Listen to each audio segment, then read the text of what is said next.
Alright, everybody, it's me. Let's adjust this thing. Sorry about the horrible camera use. It's just my other one, I broke it. So, gonna have to fix that. So, meanwhile, I'm gonna have to use this camera.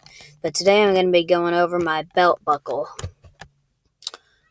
And just for a reminder, seriously, check out my other channel, Backwoods Guys. It's a good channel. Check it out. It's me and another friend. Seriously.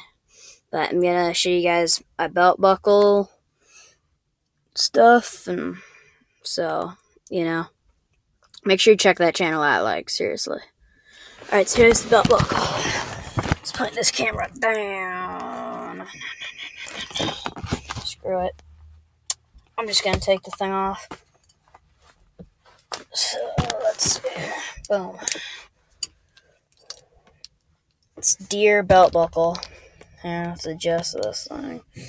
It's got a buck here and obviously a buck here.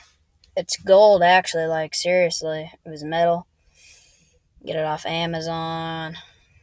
Any of those tape dealer stores, Country Outfitter.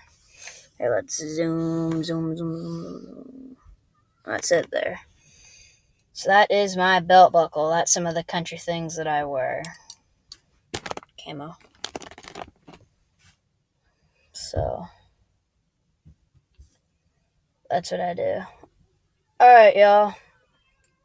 Let's talk to you later.